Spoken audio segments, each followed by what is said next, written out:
Good morning, मैं पीयूष शर्मा। आज की क्लास में हम बात करेंगे एनसीईआरटी क्लास 10th। सब्जेक्ट है हमारा साइंस।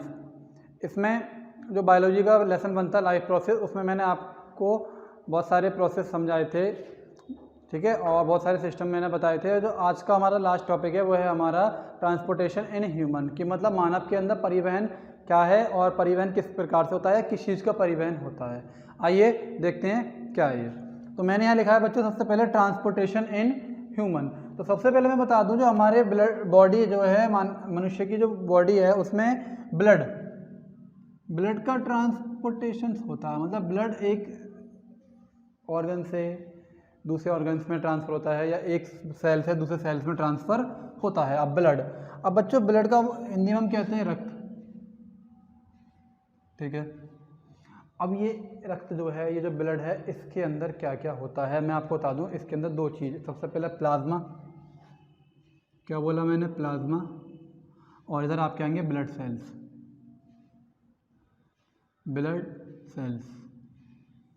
दो चीज़ें इसके अंदर होती हैं। और जो हमारा प्लाज्मा है वो होता है बच्चों 55%, ठीक।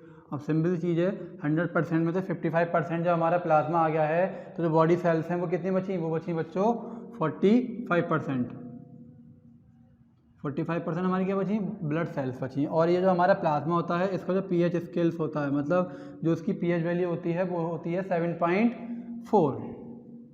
अब प्लाज्मा हमारा इतना होता है, ब्लड सेल्स हमारा इतना होता है। प्लाज्मा हमारा 55% होता है और ब्लड सेल्स हमारा कितना होता है, ब्लड सेल्स हमारा 45% होता है। अब प्लाज्मा के अंदर और क्या क्या होता है। प्लाज्मा बच्चों येलो कलर्स का होता है। अब मैं आपको बताऊं, जो हमारा ब्लड है वो तो रेड कलर का दिखता है, लेकिन जो प्लाज्मा होता है इसका कलर होता है येलो कलर का, ठीक है। इसके अंदर सबसे पहले अगर मैं बात करूं तो सिंपल चीज़ है कि न्यूट्रिएंट्स,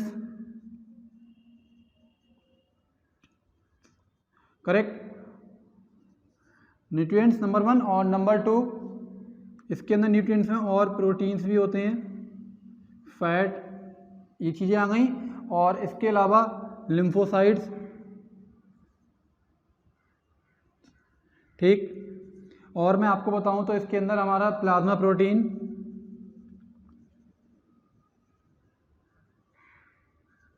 ठीक, ये चीज़ें मैंने बताई थी जो प्लाज्मा के अंदर होती हैं। अब ब्लड सेल्स की अगर मैं बात करूं तो ब्लड सेल्स में बच्चों आरबीसी, डब्ल्यूबीसी, ये सारी चीज़ें होती हैं। आरबीसी इसको इंग्लिश में बोलते हैं रेड ब्लड सेल्स, और इसकी फुल फॉर्म। और नंबर 2 डब्ल्यूबीसी, इसको बोलते हैं वाइट ब्लड सेल्स, ठीक। और एक होता है प्लेटलेट्स,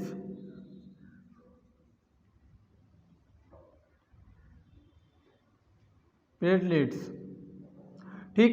तो मैंने क्या बताया आपको, प्लाज्मा, ये इसमें न्यूट्रिएंट्स, प्रोटीन, फैट, फिर लिम्फोसाइट्स, उसके बाद मैंने आपको बताया प्लाज्मा, प्रोटीन। और ब्लड सेल्स की अगर बात करें तो आरबीसी, डब्ल्यूबीसी और प्लेटलेट्स।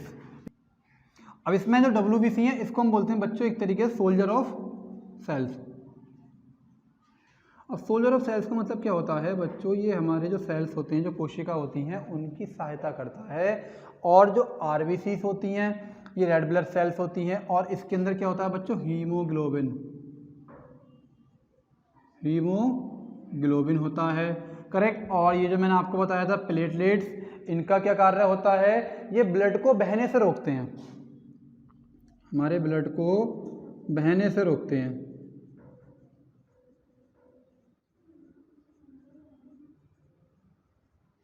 ठीक। और ये जो डब्ल्यूबीसी हैं और ये आरबीसी हैं और हमारे प्लेटलेट्स, ठीक। अब आपको इतना तो पता लग गया कि जो ब्लड है, ब्लड के अंदर प्लाज्मा में ये सारे, और ब्लड सेल्स में आरबीसी, डब्ल्यूबीसी और प्लेटलेट्स।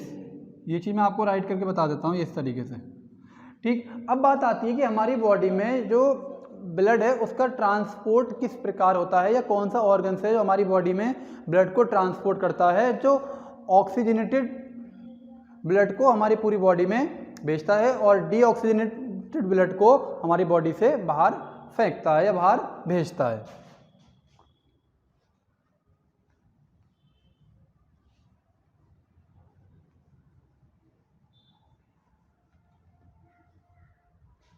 अब बच्चों इसमें हम बात करेंगे, मैंने क्या लिखा है आपका, हार्ट, इसको हम बोलते हैं हृदय, ठीक। अब ये जो होता है ये क्या करता है, ये ब्लड को हमारी बॉडी में पंप करता है। क्या करता है? ब्लड को बॉडी में या बॉडी के सभी पार्ट्स में पंप करता है, पंप करता है। ठीक है, इतनी सी बात हर बच्चे की समझ में आ गई होगी। अब मैं आपको बताऊं हार्ट जो है, हार्ट बच्चों सबसे पहले हमारा क्या है, पंप ऑर्गन है, पंपिंग ऑर्गन। ये हमारा पंपिंग ऑर्गन है। इसका जो वेट होता है, इसका वेट होता है 250 ग्राम्स। ठीक। और इसका जो स्ट्रक्चर होता है, इसका स्ट्रक्चर होता है मतलब कि जो एक वयस्क मनुष्य और एडल्ट पर्सन की मैं बात करूं तो उसकी मुट्ठी के आकार के बराबर होता है। ठीक है, तो हम लिख सकते हैं इसमें कि वयस्क मनुष्य के मुट्ठी के आकार। ठीक। तो इसमें मैंने क्या बताया, ये सबसे पहले हमारा पंपिंग ऑर्गन है, ये हमारे ब्लड को बॉडी के ऑल पार्ट्स में पंप करता है। इसका वेट कितना होता है, 250 ग्राम इसका वेट होता है। इसका जो स्ट्रक्चर है वो होता है मतलब कि जो हमारी मुट्ठी होती है उसके आकार का ये होता है। अब बात आती है कि इसमें सबसे पहले कि किस तरीके से वर्क करता है और जो ऑक्सीजनेटेड ब्लड है उसको हम किस तरीके से अपनी बॉडी में ट्रांसपोर्ट करते हैं, किस तरीके से बॉडी में जो सेल्स होते हैं उनके थ्रू CO2 बाय लंग्स हमारे फेफड़ों से बाहर निकल जाती है। तो बच्चों मैंने सामने आपका डायग्राम बना हुआ है, बहुत ही अच्छा बना हुआ है, लेकिन कोशिश तो करी थी और अच्छा बनाऊं लेकिन बन नहीं पाया। चलो इसमें समझाता हूँ मैं। अब ये जो है, अब जो हमारा हार्ट है इसमें ये 4 चैम्बर होते हैं बच्चों। कितने चैम्बर होते हैं? 4 चैम्बर। ठीक। हमारा जो हार्ट होता है वो 4 चैम्बर्ड होता है। ठीक। अब इसमें सबसे पहले मैं आपको बताऊं, इधर होता है बच्चों लेफ्ट आर्टियम, लेफ्ट एट्रियम। ठीक। अब इधर आपका आएगा लेफ्ट वेंट्रिकल, लेफ्ट वेंट्रिकल। अब इधर हमारा आएगा राइट एट्रियम, इधर हमारा आएगा बच्चों राइट वेंट्रिकल, राइट वेंट्रिकल। अब हमें ये समझना है कि हमारी बॉडी में जो हमारा ये हार्ट है इसमें ब्लड किधर से आता है। ठीक है, ऑक्सीजनेटेड ब्लड, और किधर से पास आउट होने के बाद बॉडी सेल्स तक पहुंचता है, और किधर से डीऑक्सीजनेटेड ब्लड, और जो बॉडी सेल्स जो होती हैं उस विद CO2 उसको बाहर लंग्स तक लेके जाती हैं, और जो हमारी CO2 है वो हमारे नाक के द्वारा या बाय नोस्ट्रिल्स हमारे एयर के साथ बाहर निकल जाती है। तो ये जो मैंने आपको बताया है कि लेफ्ट एट्रियम और राइट वेंट्रिकल, लेफ्ट एट्रियम और लेफ्ट वेंट्रिकल बच्चों ये होते हैं, ये वाला है पार्ट्स। अब आपने एक चीज़ सुनी होगी, ये 4 चैम्बर्ड का मतलब क्या हुआ, एक ये आपका देखो ये तो हो गया लेफ्ट पार्ट, और ये हमारा राइट एट्रियम ये, और ये वाला पार्ट। करेक्ट।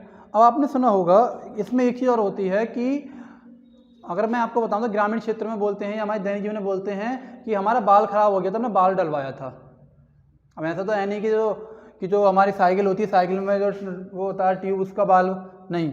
इसमें जो बाल होते हैं बच्चों ये होते हैं, देखो ये बनाई है मैंने इस तरीके से स्ट्रक्चर जो बनाया है, ये होता है हमारा मिट्रियल वॉल्व, और ये होता है ऑर्टिक वॉल्व, ये हमारा है ट्राइकस्पिड वॉल्व, और ये हमारा है पल्मोनरी वॉल्व। अब इनके क्या क्या कार्य होते हैं, किस तरह से हमारे हार्ट के अंदर ब्लड आता है और किस तरीके से इन चैम्बर से होता हुआ बाहर निकल जाता है। तो ये जो मैंने आपको बताया इसमें है क्या, सबसे पहले बच्चों जो ब्लड आता है वो आता है लेफ्ट एट्रियम में। ठीक, इसमें ब्लड आया। ठीक, इसमें ब्लड आने के बाद ये जो ये इस डायरेक्शन से इसमें ब्लड आएगा, और इधर से आएगा, ये इधर से, ये दो ये जो है ये पल्स इधर से आएगा। ठीक है। अब ब्लड आने के बाद यहाँ पे क्या होता है, देखो यहाँ पे वाल्व लगा हुआ है ये। अब जैसे ही ब्लड इसके अंदर आएगा, आने के बाद ये वाल्व क्लोज हो जाएंगे। ठीक, क्लोज होने के बाद क्या होगा, इसके अंदर क्या मिलेगा बच्चों, ऑक्सीजन भी आ रही है बाय लंग्स, और ये ब्लड भी आ रहा है। यहाँ पे कौन सा ब्लड आएगा, ये आएगा ऑक्सीजनेटेड ब्लड, मतलब ऐसा ब्लड जिसके अंदर ऑक्सीजन पहले से ही है। अब यहाँ पे आने के बाद जब ये वाल्व ओपन होंगे, ओपन होने के बाद ये लेफ्ट वेंट्रिकल मतलब क्या, ये यहाँ पे मैं लिख सकता हूँ कि यहाँ पे एक वाल्व है। अब इस वाल्व के थ्रू जो ब्लड हमारा आया, आने के बाद किस में आ गया, इस वाले चैम्बर में। इस वाले चैम्बर में आ गया। इस वाले चैम्बर में आने के बाद कैसा ब्लड है ये ब्लड है बच्चों हमारा ऑक्सीजनित ब्लड। अब ये जो ब्लड है यहाँ पे आने के बाद मैं एक छोटा सा सेल्स बना देता हूँ। ये मैंने एक बॉडी सेल्स बना दिया, ठीक है। अब इस बॉडी सेल्स में ये आने के बाद क्या हुआ, ये इससे क्या होगा, ये ग्रो कर रहा है हमारा बॉडी सेल्स, ठीक है। अब बॉडी सेल जब ग्रो कर रहा है, ग्रो करने के बाद इसने ऑक्सीजन को तो यूज़ कर लिया, यूज़ करने के बाद क्या बचा, CO2 बची। अब क्या करेगा, ये जो CO2 है इस CO2 को हम लेके जाएंगे राइट एट्रियम में, ठीक। ये अब क्या है यहाँ पे CO2 और क्या है इसके साथ, अब ये CO2 किस में आई, राइट एट्रियम में आई। और आने के बाद इसके साथ क्या है, इसके साथ बच्चों ब्लड भी है।